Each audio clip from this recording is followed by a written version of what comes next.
Assalamualaikum warahmatullahi wabarakatuh.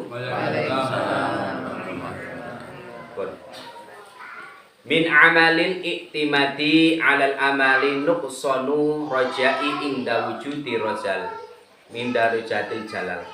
Sebagai dari tanda-tanda bersandar kepada amal atau adalah berkurangnya pengharapan kepada Allah. Jadi ngeten. Maksudnya amal nama sote yang dikatakan di dalam kitab hikam ini di dalam apa? Awake dhewe kita itu tidak boleh berharap kepada amal.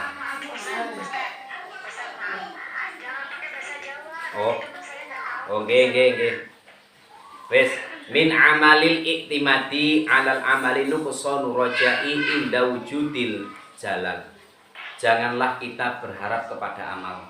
Contoh, kalau kita berharap kepada amal, contoh, kamu tiap hari ibadah, kamu tiap hari sholat, kamu itu tiap hari sholat jamaah di masjid dan nggak pernah putus. Tapi ketika waktu itu kamu sudah berharap, wah aku jelas masuk surga, saya itu jelas masuk surga. Ketika waktu kamu sudah berharap seperti itu tanpa kamu berharap kepada Allah, maka disitulah kamu tergolong orang-orang yang merugi. Gitu. Tergolong orang-orang yang merugi. Karena ketika waktu kamu itu berharap kepada amal, kamu itu berharap kepada amal.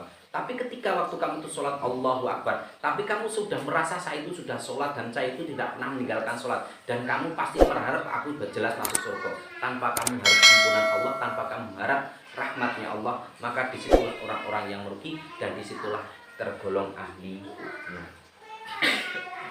Gitu. Makanya awake dhewe salat itu tujuane pasrah tawakal ning Gusti Allah. Salat itu adalah tawakal, pasrah tawakal. Contoh sekarang ada orang itu ada bertanya kepada saya, Gus, aku mau minta 3 pertanyaan. Apa pertanyaannya? 1, Allah itu ada enggak? Kalau memang ada, tunjukkan kepada saya. Yang kedua, Gus, ada apa? Takdir itu ada enggak, Gus? Kodrat itu, rodat itu ada enggak? Kalau memang takdir tidak ada, tolong tunjukkan kepada saya. Yang ketiga, Gus, ada apa? Iblis dan setan itu benar enggak? Ketika waktu dimasukkan ke neraka, dia terasa sakit apa enggak? Karena dia terbuat dari api, jelas kalau itu neraka isinya api. Terus akhirnya saya jawab, saya cubit kuping telinga saya. Saya cubit sampai sekeras itu. Saya cubit terus, aduh sakit. Saya tanya sekarang, ini kan terasa sakit tuh saya cubit ini. Kan saya cubit gini kan sakit toh. Terus sampai bisa melihat sakit enggak?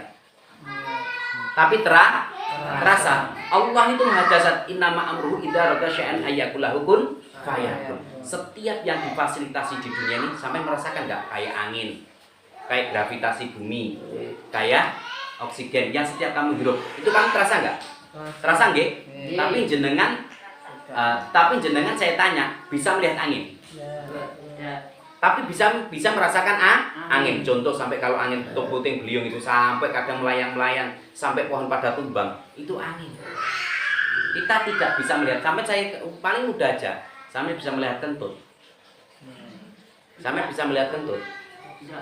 Tapi bisa merasakan kentut. Ambune itulah rasa. Makanya Allah itu tidak bisa dilihat dengan telanjang mata, tapi Allah itu bisa dilihat dengan rasa, dirasakan. Gitu loh. Makanya kalau kamu itu berangan-angan Allah itu seperti ini, maka disitulah kamu tergolong orang-orang munafik. Hati-hati, karena Allah itu tidak bisa diwujudkan, karena Allah itu tidak seperti manusia dan tidak seperti makhluk. Gitu loh. Paham ya? Makanya adanya wujudnya dunia berarti ada yang menciptakan. Nggak mungkin kalau nggak ada sebab, kalau nggak ada akibat. Itu saya cubit, baru sudah tahu ya. Allah itu bisa dirasakan, tapi tidak bisa dilihat. Seperti kita nyawa, itu ketika orang mati siapa yang mengambil nyawanya? Allah. Siapa yang mengambil nyawanya? Ketika waktu kamu hidup itu siapa yang meridhoi kamu hidup itu tadi? Siapa yang berkuasa kamu memberikan hidup itu tadi? Yaitu Gusti Allah. Maka Allah itu tidak bisa dilihat dengan mata, tapi bisa merasakan. Contoh, kamu bisa hidup, kamu bisa bernapas, kamu bisa merasakan intisari bumi yang ada di dunia ini. Karena kamu cuma bisanya hidup cuma di bumi, kamu di bulan ya nggak bisa hidup. Karena kamu cuma hidupnya di bumi.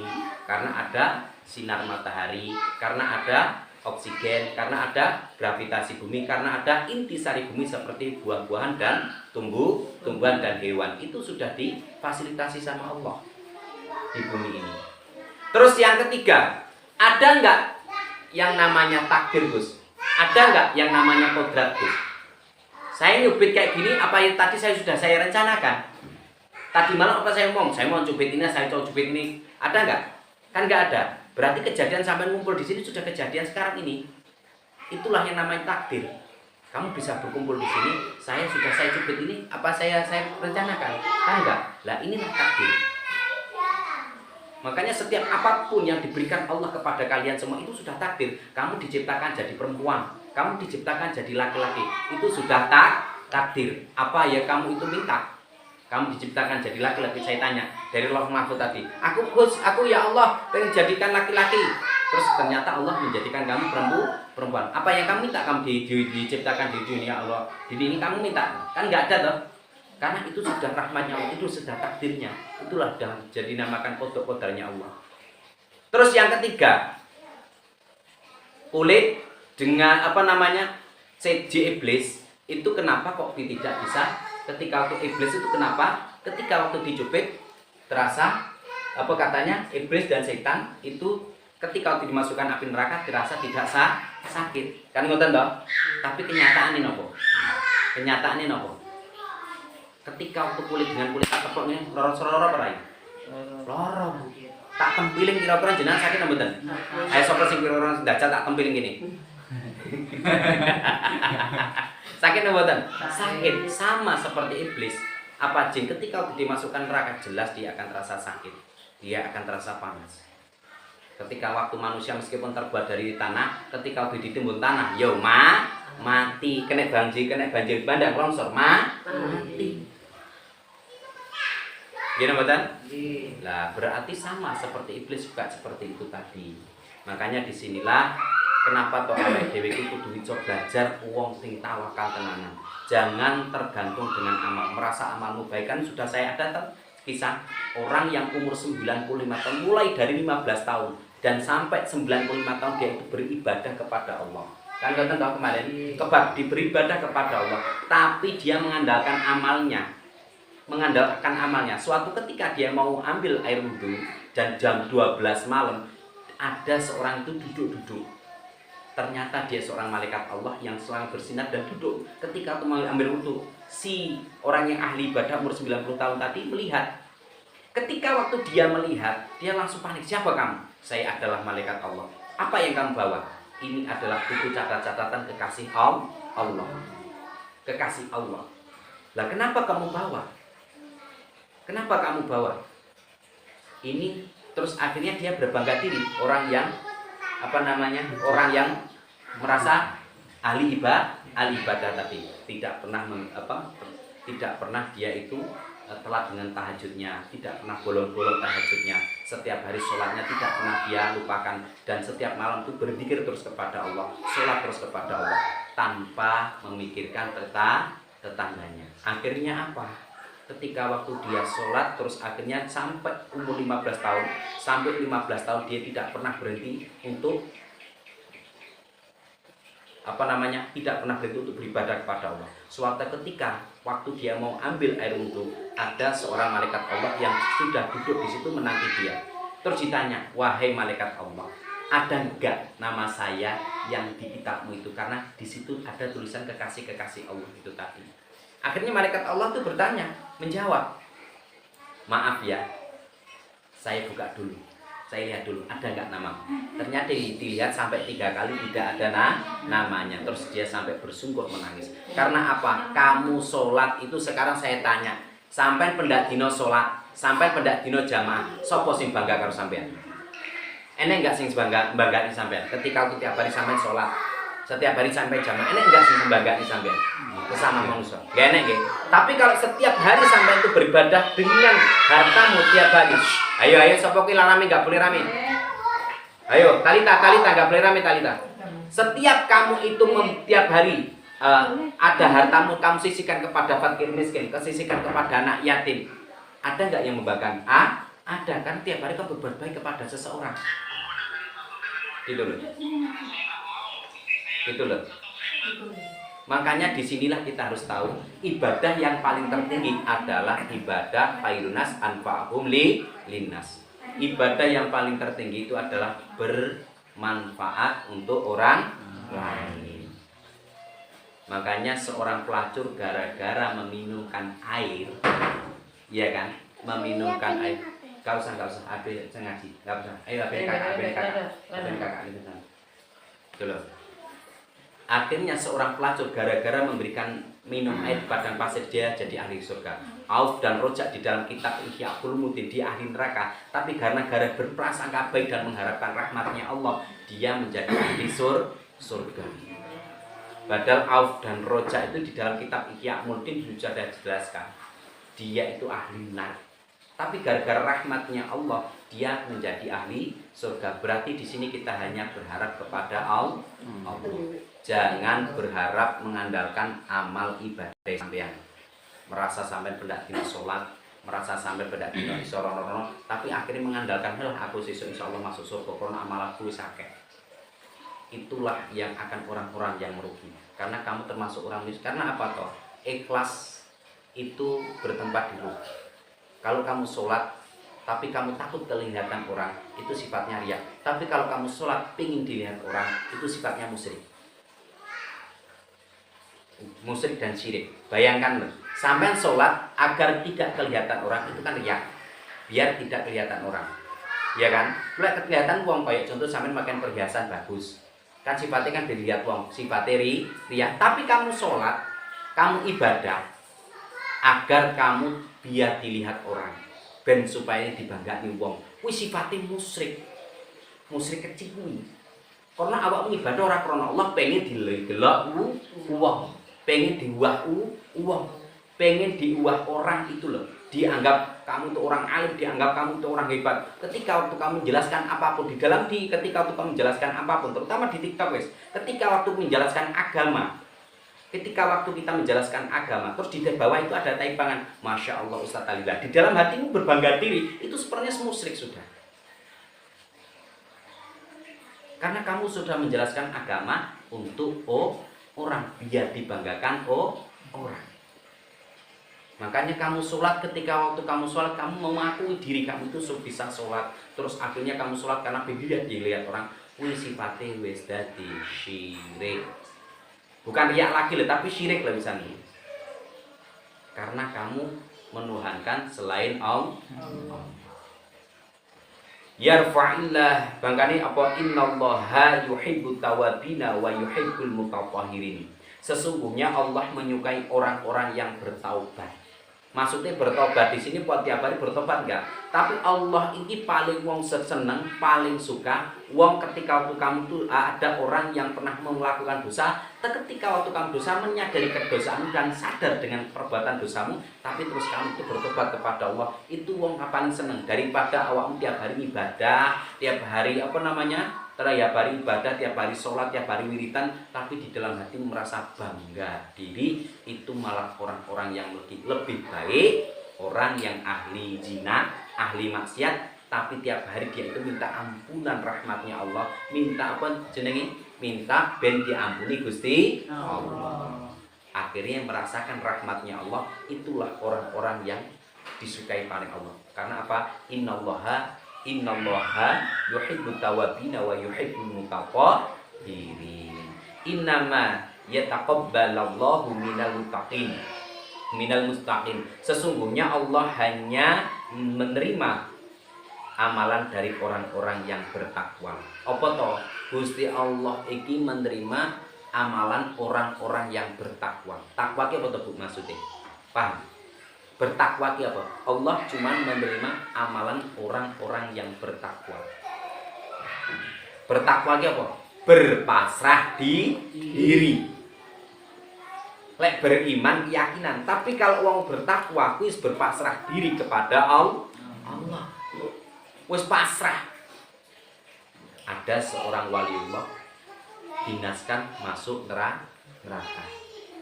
Goro-goro, pernah sering saya ceritakan kan, seorang waliullah di Lauh Mahfud, dia dinaskan sama Allah tuh masuk neraka.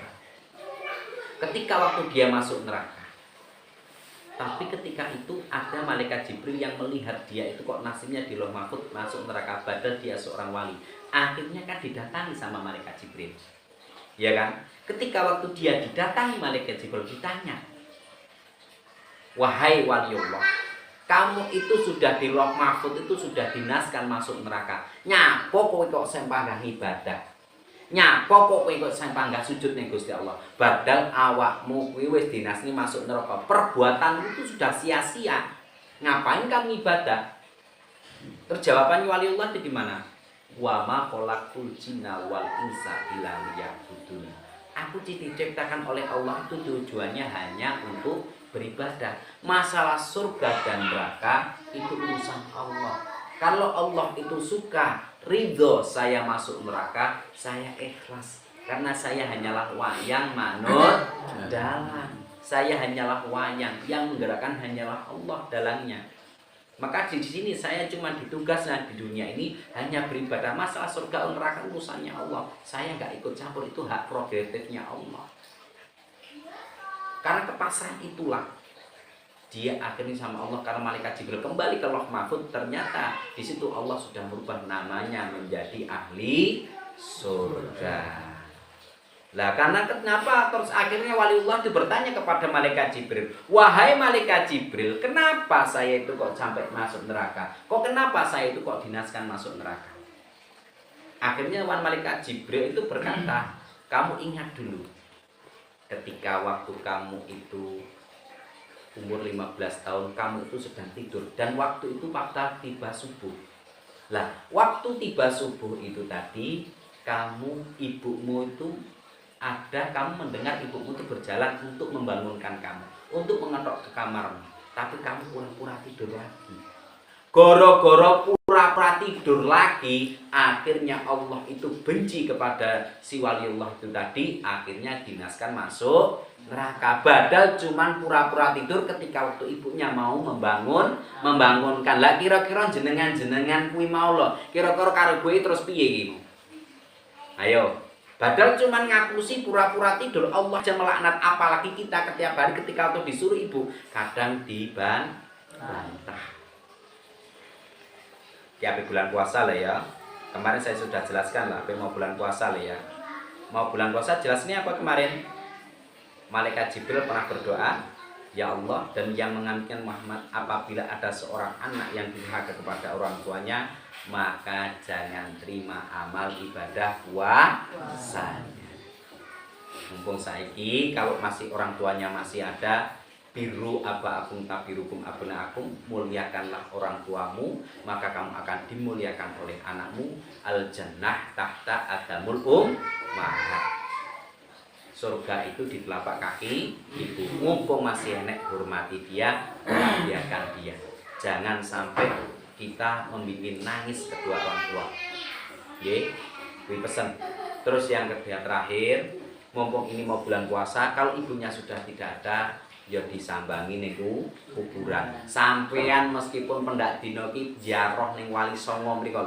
Setiap hari kamu itu berangkat ke Wali Songo, tanpa kamu itu enggak pernah datang kepada makam orang tuamu, perbuatanmu adalah perbuatan sia-sia. Karena apa? Ridhallahi wa ridha walidayya.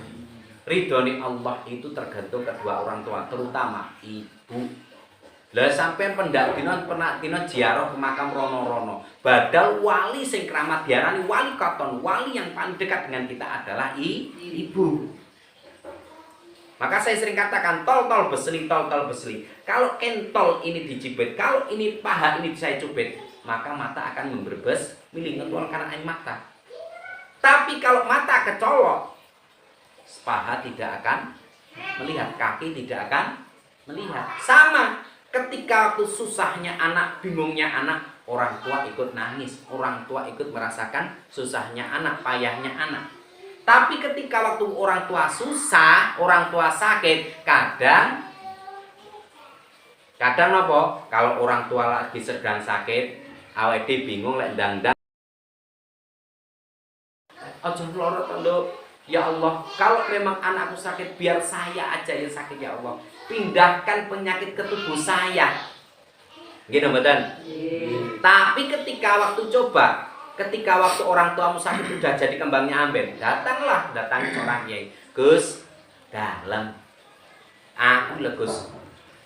Aku ngupain wong tua itu kewesel kek dulur-dulurku, saudara-saudaraku tidak mau diajak gantian. Enggak mau diajak gantian, Gus. Ya gimana Gus lah, kalau kita itu kan kasihan sama ibu kita. Kasihan kenapa? Kasihan ntar ibu kalau sakit kayak gini kan menyiksa tubuhnya toh Gus. Ya pengennya kalau didoakan biar kalau yang cepat meninggal ya cepat meninggal. Nggih mboten? Cepat meninggal. Ya pengen waras dan waras, tapi wis kaya ngono apa ya mungkin waras. Akhirnya ndongane pengen cepet mati. Wis rasa jauh-jauh Bu. Ibaratnya jenengan nggih, lek kula mari ndongani mangan nyuapin anak makan, nggih, nyuapin anak makan. Itu anak sisa makannya kita bisa masih habiskan. Kira-kira masih jijik enggak bekasnya anak kita makan? Tapi njajal lek wong tuwekmu gering, mari temangan gantek terus jajal panganen. Gila no mboten? Nggih. Gila. Jijik sampean. Gitu loh. Orang tuamu dulu ketika waktu menyuapin kamu, kali menyuapin jenengan ngeten iki.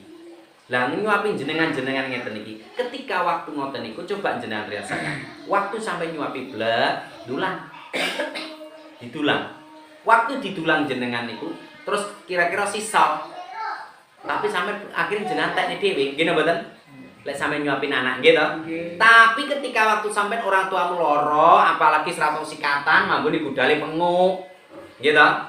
Untune kuning. Gitu. Kadang abape mambu. Terus akhirnya mangane orang entek, Duk. Gila panganku turah, Duk. Jajal pangan. Kira-kira mentolon mboten jenengan? Itu masih makanan, apalagi lek dikongkon nyewoi.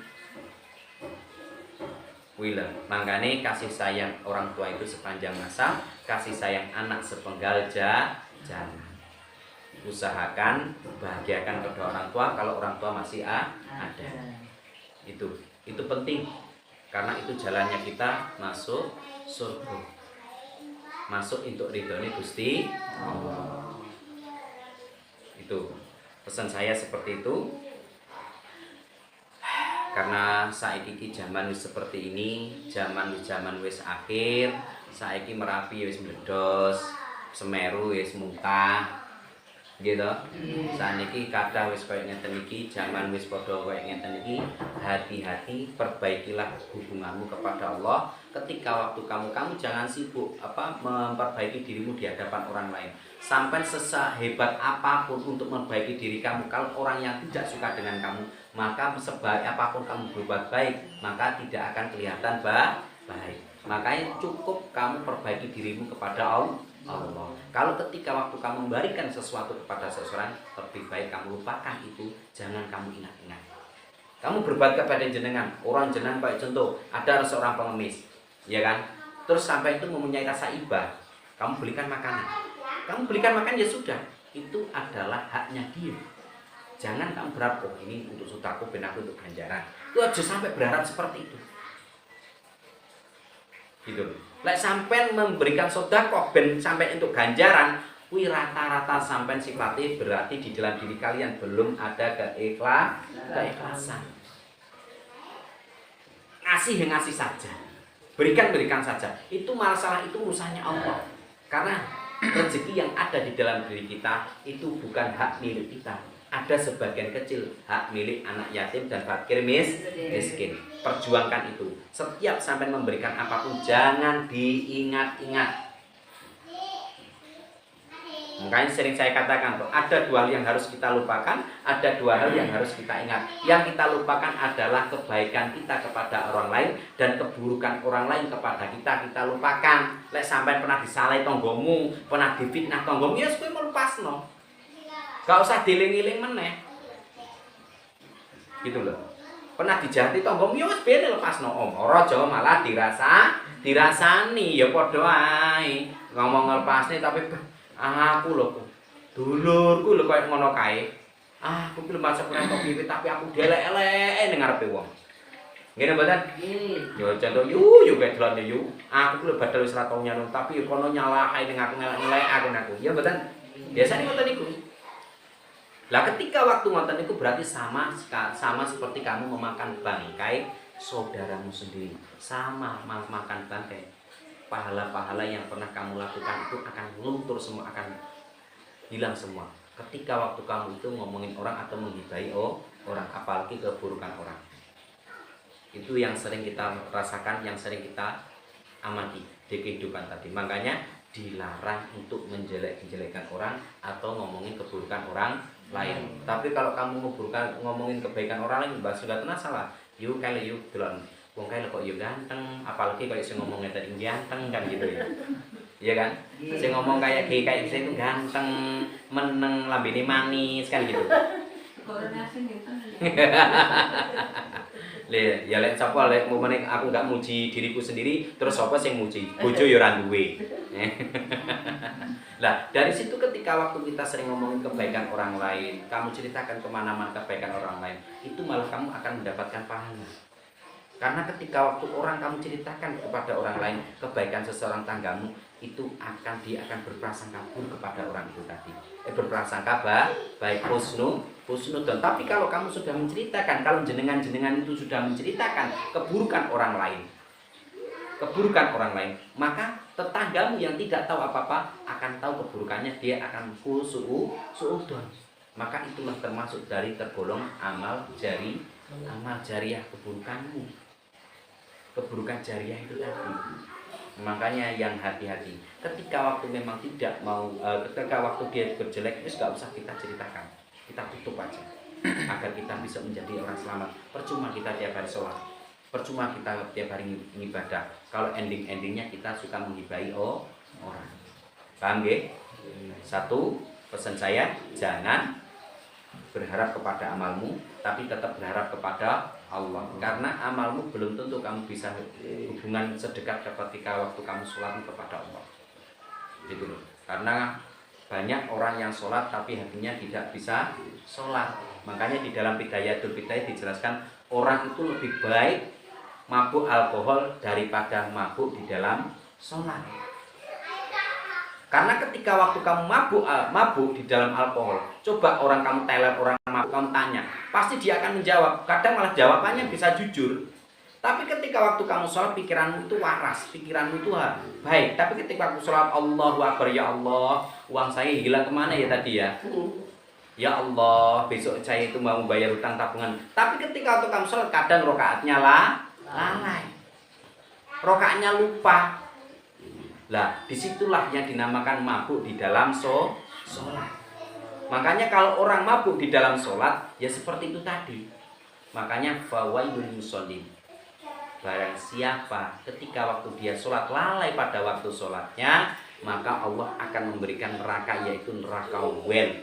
Neraka wel itu neraka yang paling ringan sendiri. Ketika waktu ujung jarimu, ujung jari kakimu itu kamu, ujung jempolmu kaki itu kamu sentuhkan ke neraka, airnya neraka itu tadi, maka ubun-ubunmu itu akan mendidih atau kemelutuk umum. Itu neraka yang paling ringan sendiri. Sing paling ringan sendiri ketika waktu orang itu sholat lalai pada waktu sholat.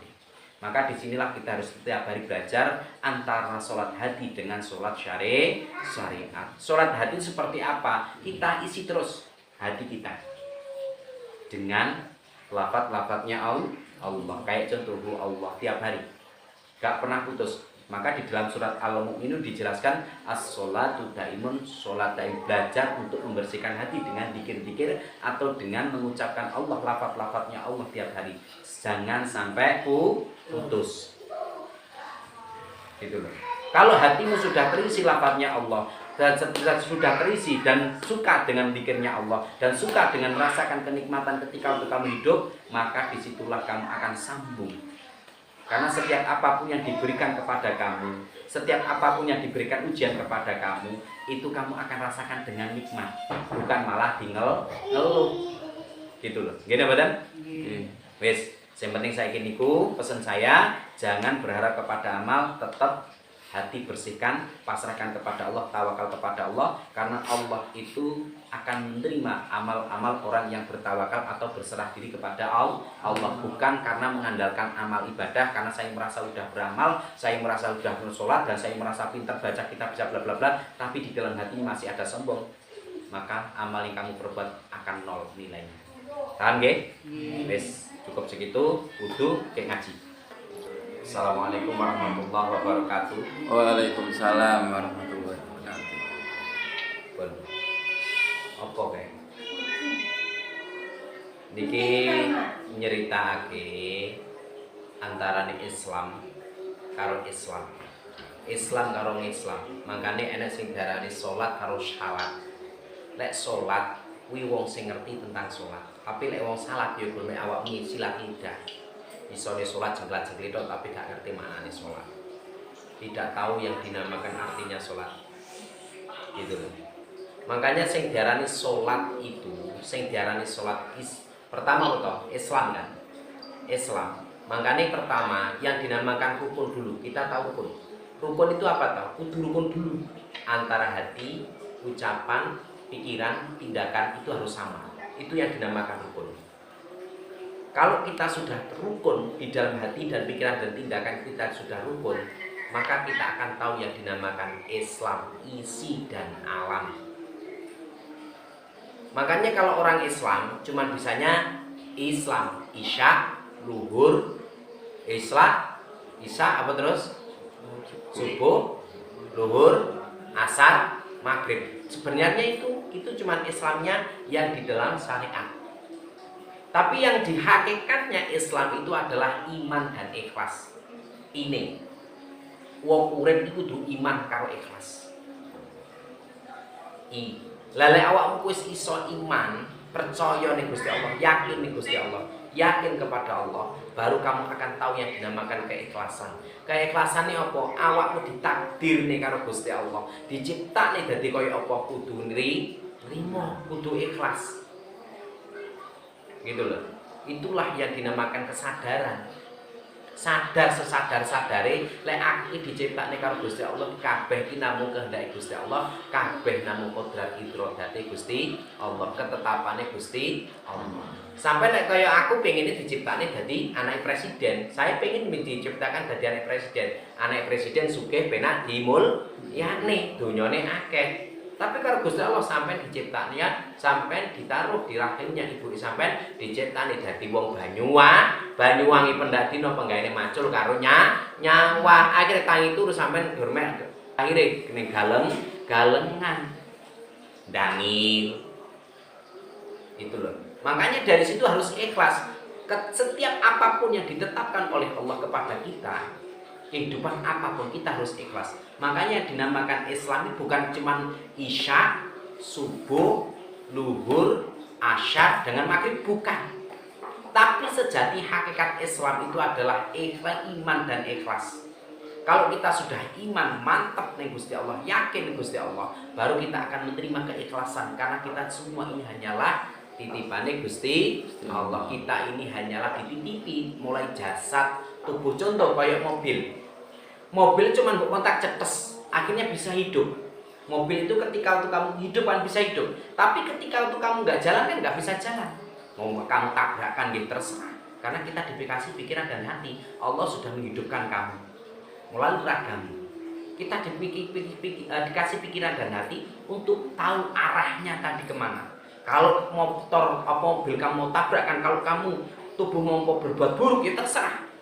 Yang penting saya sudah fasilitasi tubuh, jasad agar bisa bergerak, dan kamu saya beri akal dan hati untuk berpikir mau arahkan kemana tubuhmu ini.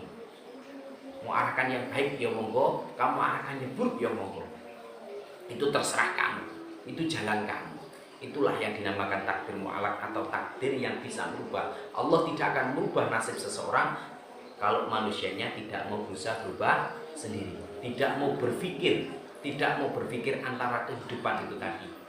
Terus yang pertama adalah Islam, iman dan ikhlas. Yang kedua adalah sabar. Sabar, wasta'inu bisobri wa sholat. Sabar. ya kan? Sabar. Dan ini apa toh? Mintalah tolong kepadaku dengan sabar dan sholat. Udhoni atas jiblakum. Kalau wong sing sabar ki mau, insya Allah apapun yang kami minta aku akan kabulkan. Apa dikabulkan nih? Contoh adalah innallaha ma'as-sabirin. Sesungguhnya Allah itu suka dengan orang bersama orang-orang yang sabar. Gitu loh. Makanya kalau wadewi itu sudah kalau kita sudah tahu yang dinamakan sabar itu tadi, kita tahu yang dinamakan iman, Islam dan ikhlas, iman dan ikhlas. Keduanya sabar. Payung itu tidak akan bisa menghentikan hujan, tapi sampai dengan payung bisa melewati hujan. Sabar itu tidak akan bisa merubah keadaan, tetapi dengan sabar kamu bisa akan melewati keadaan apapun, meskipun sama Allah diuji seperti apapun kamu bisa melewati kalau kamu punya memegang rasa sabar. Ketika waktu kamu sudah tahu sabar, akhirnya ketika waktu kamu tahu L itu apa tak? Luhur itu apa? Akhlakun karim. Berbuatlah yang baik. Luhur itu apa? Budi luhur itu berbuat yang baik, kelakuan yang baik, menjauhi larangan Allah, melaksanakan perintahnya Allah. Kalau kita sudah tahu yang dinamakan luhur, akan tahu yang dinamakan apa? Asyar. Asya betul. Asyar. Asor. Rendah hati. Jadi ini tetap rendah hati. Ojo rumongso sombong. Rumongso aku dibagi-gadekne wong dihantam terus akhirnya sombong, didadekne sugih terus akhirnya sombong. Jangan. Karena apa toh? Karena saya mengutip dari hadis man as'adun nas. Makanya gini. Siapakah yang orang yang paling bahagia? Ning donya iki sapa sing wong paling bahagia? Siapakah orang yang paling bahagia? Orang yang paling bahagia adalah man as'adun nas. Siapakah dia? Orang yang bisa membahagiakan orang lain. Dan ini sapa sing bahagia di dunia ini? Orang yang paling bahagia di dunia adalah orang yang bisa membahagiakan orang lain, orang yang bisa meringankan beban orang lain. Khairunas anfa'uhum linnas. Sebaik-baiknya orang hidup di dunia ini manusia yang bisa bermanfaat untuk orang lain. Kalau kita sudah tahu yang dinamakan iman atau Islam tadi, yang pertama adalah iman dan ikhlas, yang kedua adalah namanya sabar. Baru ketika waktu kita sudah sabar, akhirnya tahu yang dinamakan L itu adalah luhur atau andap asor, atau aldin kulluhu akhlak, agama itu adalah akhlak. Yang terakhir adalah andap asor. Maka luhur itu adalah berbudi pekerti yang baik. Kamu bisa menjalankan perintahnya Allah dan kamu bisa meninggalkan yang dilarang oleh Allah. Terus akhirnya absor itu adalah asyar. Asyar itu betul. Andap asor atau rendah hati. Yang terakhir adalah M itu betul. Manunggaling kaulo Gusti. Manunggaling kaulo Gusti ini bukan kita menyatu dengan Allah, enggak. Tapi semua yang ada di dunia ini hanyalah kehendak Gusti Allah. Maka itu yang dinamakan wayang manut dalan, wayang ikut dalan. Makanya kita harus benar-benar tahu itu. Jadinya sholat itu menyapa tokoh sholat di dalam surat Al-Mu'minun dijelaskan as-sholatu daimun. Sholat daim itu sholat yang tidak pernah putus. Sholat yang tidak pernah putus itu sejatinya sholat orang yang bertakwa, yang selalu ingat kepada Allah. Makanya Gusti ngomong Allah kang maha suci kudu rangkulan rinolan wengi. Lah kuwi sing diarani sholat. Dan ini nggak pernah putus deh itu mendapatkan rahmatnya Allah. Tiap hari setiap apapun yang diperbuat itu tidak akan pernah jauh dengan rahmatnya Allah. Karena apa? Dia melakukan sholat yang benar-benar sholat, bukan cuma salat. Kalau salat orang itu pandai bersilat lidah, pinter omong. tapi belum tentu dia bisa melaksanakan sholat itu tadi. Makanya iman dan ikhlas, S sabar, L luhur, A handap asyar atau A asyar atau handap asyar rendah hati. Yang terakhir adalah manunggaling kaulo Gusti, itu yang dinamakan kemantapan hati. Makanya af'ali afullah, setiap apapun yang kita gerakkan, setiap apapun yang kita ucapkan, dan setiap apapun yang kita dengarkan, itu hanyalah gerakan Allah. Contoh HP, kita tidak pernah melihat HP. Kita tidak, HP ini buatan manusia, tapi yang tetap menghidupkan manusia, ya enggak? Kita bisa ngerekam, HP ini bisa ngerekam jadi video. Yang video kan siapa berarti? Manusia. Sama seperti jenengan kabeh. Sampai Gusti gawe Gusti Allah yang bisa menghidupkan sampai Gusti Allah, yang ngerekam, yang melihat semua itu sejatinya Allah. Kita hanyalah manifestasi. Makanya disinilah kita akan tiada. Kalau kita sudah tiada, akhirnya tidak ada keakuan diri, rumongso iso. Itu kita hilangkan semua itu di dalam hati kita. Agar kita tahu setiap hari itu tujuan sholat itu sebenarnya apa. Makanya saya sering katakan umantil ati lan pikiran merasuk ibadah sampai teko jeruan tumindak Rasul dadi pendoman minangka dalan manjingi iman. Makanya yang dinamakan Baitullah. Baitullah itu adalah qalbumu, hatimu. Baitullah itu ada di dalam qalbumu. Itu rumahnya Allah. Sejatinya kiblatmu ya di dalam hatimu sendiri.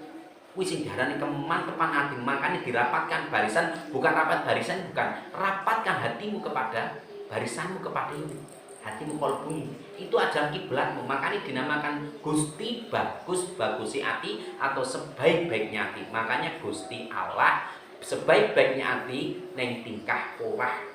Makanya Gusti Allah ki tingkah polahmu marang sapa? Marang pangeranmu. Sapa? Ya kuwi Allah. Itu loh, Allah. Akhirnya kalau kamu sudah baik tingkah polahmu, aldingkuluhu akhlakmu itu tadi, karena agama endingnya agama itu adalah akhlakul karimah kita kepada sesama manusia dan kepada Allah. Makanya hablum minanas dan hablum minallah. Makanya itu tadi kita harus pupukkan benar-benar ben supaya ini awake dadi wong iso resik atine. Jadi ini lek awake dhewe ibadah ben supaya ini tidak dilihat orang, takut dilihat orang, itu namanya riya, agar tidak dilihat orang. Tapi kalau akan ibadah karena pengen dilihat orang, itu sudah musyrik. Bukan riya lagi, tapi musyrik. Karena kamu sholat, karena kamu ibadah, tujuannya agar dilihat orang, bukan karena Allah. Itu sebenarnya sudah musyrik hukumnya. Karena kamu sudah menduakan Allah. Itu loh. Makanya yang hati-hati agar kita tidak kesasar hidupnya. Itu loh. Makanya antara sholat dan salat itu sudah berbeda. Kalau salat itu orang yang berpandai silat lidah, pandai dalil, tapi di dalam perbuatannya itu tidak mencerminkan. Waalaikumsalam warahmatullahi wabarakatuh. Tidak mencerminkan orang yang tiap hari yang sholat. Makanya sholat itu tidak perlu kita tunjukkan kepada orang lain. Sholat itu adalah kita sampaikan kepada orang lain dengan perbuatan kita, dengan akhlakul karimah kita, dengan ucapan kita. Makanya dinamakan Islam. I adalah iman dan ikhlas. S itu adalah sabar. L itu adalah luhur atau budi luhur atau perlakuan yang baik. A adalah asor atau andap asor, yaitu rendah hati, jangan sampai kita sombong. Yang terakhir adalah M, manunggaling kaulo Gusti. Barulah itu yang dinamakan sholat. Karena sholat itu bukan kita tiap hari jebat-jebat, tapi yang sholat yang kita bawa tiap hari, perbuatan kita sehari-hari ketika untuk itu bersosialisasi kepada manusia dan kepada Allah, kepada Allah. Makanya dinamakan Islam isi dan alam. Akhirnya kalau kita sudah tahu yang dinamakan Islam isi dan alam, kita akan melaksanakan yang pertama adalah syahadat, kesaksian diri. Itu loh. Kita sudah bersaksi, kita kesaksian diri, barulah kita akan tahu yang dinamakan sholat. Bukan salat loh. Kebanyakan orang sekarang banyak yang salat. tapi akhlaknya tidak mencerminkan orang sholat. Banyak orang yang bisa salat tiap hari 5 waktu, tapi akhlaknya tidak mencerminkan orang yang sholat. Gitu loh. Makanya hati-hati agar kita setiap hari itu bermawas diri. Karena 5 itu harus kita pegang. 5 itu harus kita pegang, 5 kita harus kita tindakan. Makanya ada namanya sholat syariat, ada namanya sholat hakikat. Kalau sholat syariat tiap hari kita lakukan 5 waktu nggak pernah putus. Tapi sholat hakikat tiap hari sholat itu harus kita tindakan dengan kelakuan kita sehari-hari kepada sesama manusia dan kepada Allah. Makanya intinya dari situ adalah man as'adun nas. Barang siapakah orang yang paling bahagia di dunia ini adalah orang yang siapa? Man as'adan nas. Orang yang bisa membahagiakan orang lain. Itu yang paling penting. Diucapkan setiap hari agar hati kita selalu dibersihkan dan sholat itu kita bawa kemana-mana. Cuman jangan ketika waktu kita salat saja 5 waktu kita sudah terus akhirnya tiap harinya kita tidak melaksanakan yang diajarkan tentang sholat yang isinya sholat itu tadi. Inni wajahtu wajahya illadzi fataras samawati wa ma fil ardh. Hidupku dan matiku semua saya pasrahkan kepada Allah. Wajahtu wajahya. Makanya inilah qalbu. Makanya Baitullah itu sebenarnya itu ada di dalam qalbumu. Kiblat sejatinya itu ada di dalam qalbumu. Makanya inilah yang dinamakan Baitullah. Makanya kamu tiap hari naik haji tapi nggak tahu hakikat haji itu percuma. Hakikat haji itu sebenarnya di dalam diri kita sendiri. Kalau itu kita ziarah ke makamnya, ziarah ke petilasannya. Yang hakikat haji itu adalah Baitullah, itu rumah kita. Makanya kita akan tawaf. Tawaf itu kita karena kita akan melaksanakan kehidupan 7 dimensi atau 7 alam. Yang pertama adalah Lauh Mahfuz, yang kedua adalah alam kandungan, yang ketiga adalah alam dunia, yang keempat adalah alam kubur, yang kelima adalah alam barzakh atau alam akhirat. Baru alam surga dan alam neraka. Ini adalah 4. Gitu loh. Semua itu kita akan dilaksanakan 7 itu tadi. Makanya itu tawaf, mutari kita. Makanya 4 kiblat itu tadi. 4 kiblat itu sebenarnya 4 hawa nafsu kita. Gitu loh. Makanya hidup itu aja 4. Kanjeng Nabi itu punya sahabat 4. Malaikat yang terkenal adalah 4. Gitu loh. Lah, di dalam nafsu kita sebenarnya sejatinya martabat 7 itu tadi, tapi di definisikan itu hanyalah 4. Lawamah, amalah, amarah, supiyah, mutmainah. Itu sebenarnya. Baru entah kita akan tahu yang dinamakan ikhlas dan sabar. Baru ketika waktu kita sudah nrimo lan sabar itu tadi, mutmainah, sabar lan nrimo, baru kita akan tahu yang dinamakan kasih dan sayang itu tadi. Makanya itu yang paling kita bantahkan. Kalau kita sudah tahu yang dinamakan qalbu itu sejatinya adalah Baitullah, maka kamu akan butuh yang namanya masjid. Masjid itu orang masjid sing tiap hari mbok piye jamaah ya. Masjid itu sejatinya ya qalbu itu sejatinya masjid karena rumahnya Allah di masjid. Kalau kamu sudah punya masjid di dalam hatimu, kamu tahu di dalam hatimu ada masjid, pasti kamu akan membutuhkan yang dinamakan imam. Imamnya siapa? Tumindak Rasul jadi pedoman. Lah, tumindak Rasul jadi pedoman itu adalah imammu. Setiap apapun yang diucapkan Kanjeng Nabi, setiap apapun yang ditindakkan Kanjeng Nabi melalui Quran dan hadis, itulah yang akan menjadi pedoman kita. Itulah yang akan menjadi imam kita. Kalau kita sudah tahu yang dinamakan imam, barulah kita akan butuh yang namanya makmum. Kalau kita sudah punya masjid, butuh imam, butuh makmum. Makmum siapa? Seluruh jasadmu, seluruh perbuatanmu, itulah yang akan dinamakan makmum. Paham? Jadi ini kita punya pedoman yang namanya agama, rumahnya Allah di dalam hati di kolbumu. Masjid sedhamir itu sejati di dalam kolbumu. Kalau kamu sudah tahu yang dinamakan kolbumu itu adalah masjidnya Allah, rumahnya Allah, maka kamu akan membutuhkan imam, yaitu adalah tumindak Rasul dari pedoman. Setiap apapun yang dikatakan Rasul, setiap apapun yang diucapkan Rasul melalui Quran dan hadisnya, itu jadi imam kita, jadi pendoman kita. Kalau kita sudah pendoman, baru kita akan menjadi makmum. Seluruh jasad, seluruh alat ini akan menjadi makmum. Makmumnya adalah tumindak Rasul dari pendoman. Makanya disitulah akan namanya Allah rahmu Muhammad rokomu Rasulullah, tumindak tandukmu, perbuatanmu. Paham nggih? Itulah yang dinamakan Baitullah. Sebenarnya kita harus tahu itu. Lek sampean tahu itu, insya Allah sampean uripe penak, uripe ayem, rumangsa aman, dunungi rasa tondo yen iman, sabar narimo najan pas-pasan,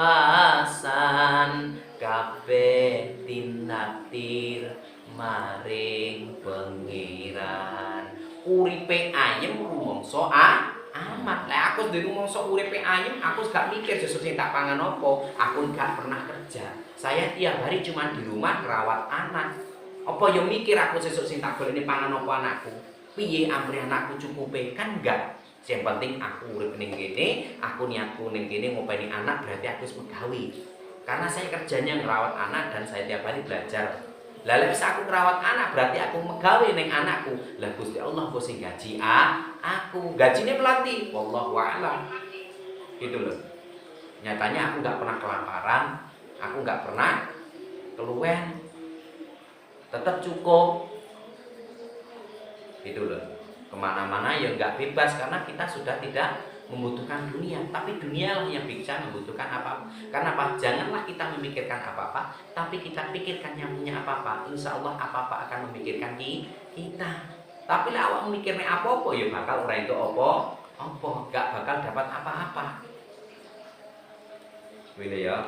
Makanya sing dipentingno sampai ibaratnya setiap sampai kerja apapun wis niatono iki aku krana iki aku niatku megane Gusti Allah, karena aku golek ngene iki tak ge sandang pangan, golek sang ibadah maring Gusti Allah. Tujuan kita ibadah kerja kayak apapun tujuannya hanyalah ibadah. Tidak ada lain. Tujuan kita hanyalah ibadah. Jangan kamu ketika waktu kamu hidup, ketika itu kamu untuk mengumpulkan uang, takutnya kamu punya rasa takut. Sesuk aku lek ra nabung saiki, sesuk aku ape mangan apa, sesuk kowe ape. Lah disitulah berarti di dalam diri kalian tidak ada keyakinan. Tidak ada keyakinan berarti kamu sudah meragukan Allah. Kalau kamu sudah merasa khawatir, contoh, aku tak sekolah lah anakku ben pinter, sesuk uripe ben penak, ben anakku lah. Dari ketika waktu kamu tuh sudah tidak ada keyakinan di dalam diri kamu, berarti kamu sudah bisa menduakan Allah karena kamu sudah tidak yakin kepada Allah. Padahal semua itu sudah ditakdirkan sama Allah. Semua itu sudah ada suratan sama Allah. Makanya disinilah ada namanya butuhnya iman dan ikhlas. Makanya kalau kita sholatnya kita terapkan tiap hari ke kelakuan kita, ke perbuatan kita, itulah yang dinamakan wong mukmin atau wong orang beriman. Lah orang beriman sejatinya orang yang bertakwa. Wong bertakwa itu selalu ingat, ilingnya apa? Apapun yang dituntunkan Rasulullah, apapun yang itulah yang dinamakan manunggaling karo Gusti. Setiap hari nggak pernah dia itu putus untuk berpikir kepada Allah. Setiap hari tidak pernah putus dia itu sholat ingat kepada Allah. Sholat itu sejatinya ingat. Bukan cuma lidah saja sholat jepit-jepit, tapi sholat baru dosa. Itu namanya tobat maksiat. Wes itu aja, gak usah banyak-banyak kayak ngaji.